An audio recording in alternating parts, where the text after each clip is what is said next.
Hey guys, welcome back to my channel. So today I'm going to be unboxing and reviewing something that I've been waiting months for, ever since I got into VR technology.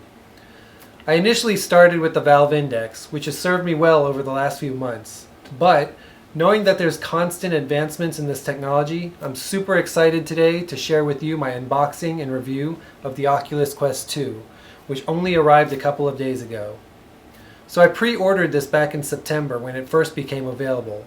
And in this case, I decided to splurge and get the 256 gig version for $399, knowing that this VR headset could be used independently and wirelessly without a PC.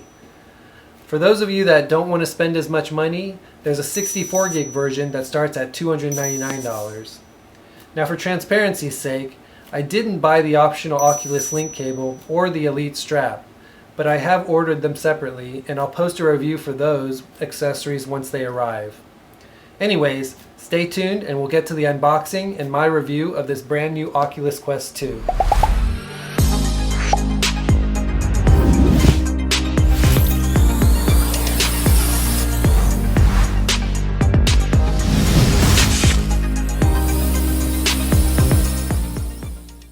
So today's review of the Oculus Quest 2 will be one of a few reviews that I'll do, and focus mainly on my first impressions of the hardware.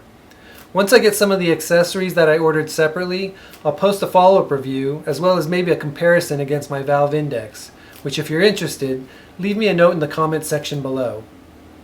So Oculus, or should I say Facebook, is marketing that this is a reimagined experience from a VR perspective.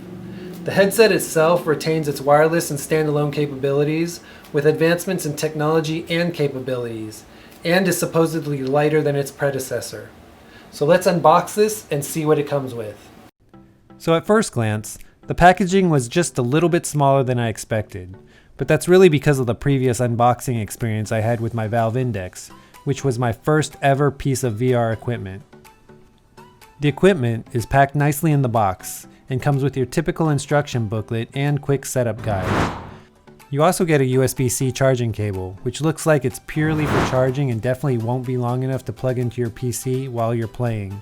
The controllers are fairly small and lightweight and come with a permanently attached wrist strap so you don't accidentally lose grip and throw your controllers around if gameplay gets too intense, which normally can happen. Now I do like the powdered plastic feel of the controllers, as well as the subtle Oculus branding on the front of the controller. And the buttons are pretty responsive and nice feeling. The headset itself is pretty light and feels almost hollow, and it definitely is lighter than the Index. However, it also doesn't have a plastic head strap and huge speakers attached to it, which could be why it's a lot lighter. Instead, this headset has an elastic Velcro cloth-like head strap, which I'm not sure I'll like or feel comfortable wearing. This headset has 4 sensors, and unlike the Index, no base stations are needed because all movement is tracked using these 4 front sensor cameras. There's also a volume button on the bottom of the headset, I assume so you can adjust the audio volume anytime you need to while wearing the headset. There's also a little pinhole for the microphone, which I wonder if it's just as good as the Index. The face cushion itself feels pretty cushiony, and it also feels like it would be pretty comfortable. Then you've got your spacer for those of you that wear glasses, which I'll definitely need, which I like because the Valve Index didn't come with these. So I either had to wear contacts or buy the special inserts that would allow me to not need to use my glasses. So this is pretty nice to have. Now by comparison, at first glance, the Oculus Quest 2 does come in smaller packaging than the Valve Index. But then again, the Valve Index also does come with a lot more accessories. Now from a hardware and features perspective, there is both a 64 gig and a 256 gig version of the Oculus Quest 2, with about $100 difference between the both of them.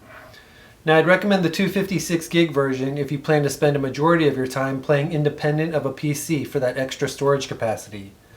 And if you plan on maximizing your gameplay using and connecting to your PC, then the 64 gig version should be good enough. So what's different at first glance is that the Oculus Quest 2 has a two-tone design utilizing white and black as the color scheme, rather than just the black like the previous Quest. It's also a little bit smaller, but unfortunately I don't have the original Quest to compare it to. It also uses the more powerful Snapdragon XR2 processor, which allows for twice the CPU and GPU performance, allowing for 50% more pixels and up to 11 times more AI processing power compared to the original Quest. This supposedly allows the headset to handle more VR-related tasks to improve tracking, latency, and reduce overall power consumption.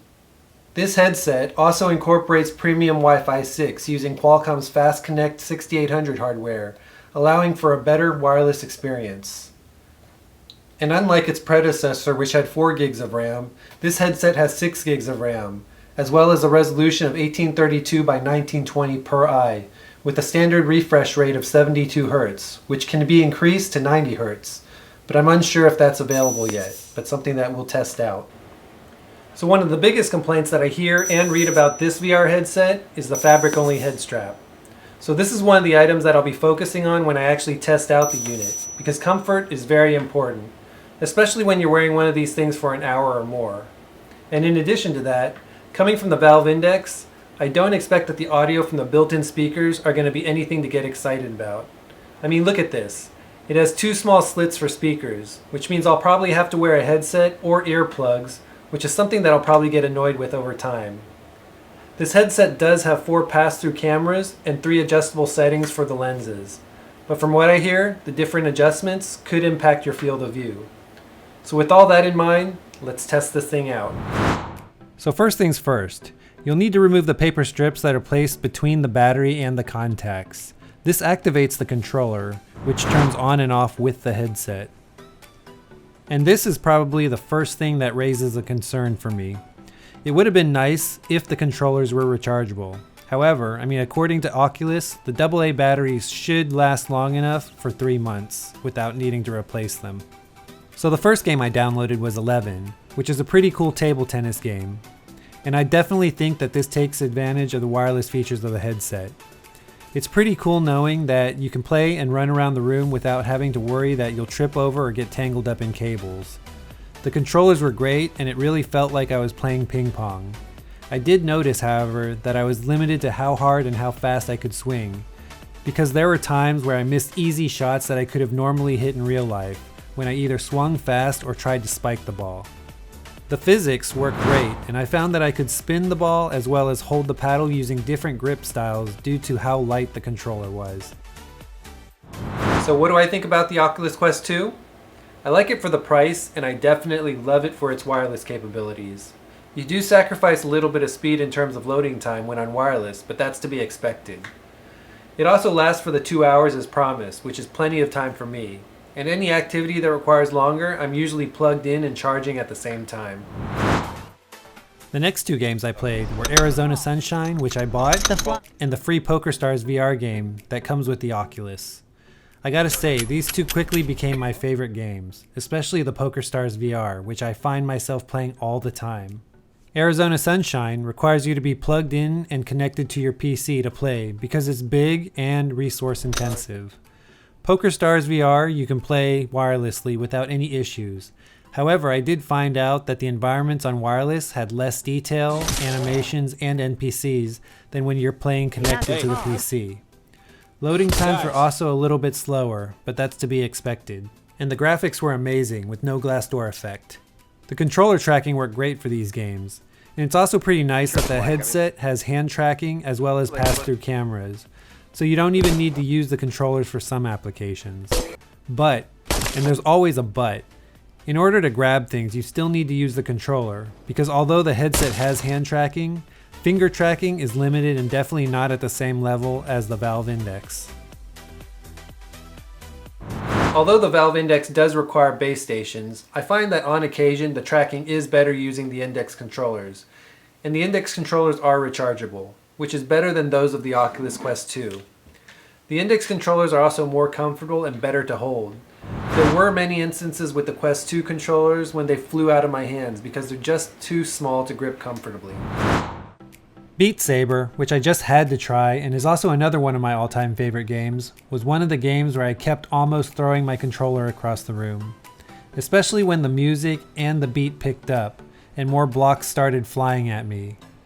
Mixed with hand sweat and the small size of the controller, this became a huge concern. In one instance, One of the controllers actually flew out of my hand.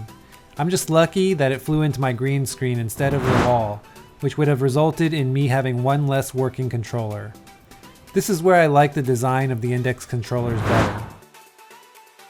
So that brings me to two other concerns that I have about the Oculus Quest 2, with one being the color and how easily you can pick up scuff marks and stains. My controllers as well now have several permanent marks, either because I accidentally bumped against a table with the controllers during gameplay, or accidentally smashed the two controllers together during some intense gameplay. The cloth head strap as well has also already started turning a little bit gray and dirty, which hopefully I can wash out. I'm also sure that over time, that like most hardware that has a white or cream color, the hardware will start to turn a tint of yellow. The second thing is tracking. Tracking is great when the controllers are in front of the headset. But as you'll see in this Beat Saber footage, when I put the controllers behind my back, or in some cases games where I place the controllers above my head, I lose all kinds of tracking, which adds a bit of a delay when they're reconnecting. This is probably where the base stations have a benefit. Other than those concerns, I do like the fact that for many games, this is an all-in-one solution that's pretty portable. But I definitely would recommend buying the link cable and the Elite strap, or at least some alternate versions of those two accessories.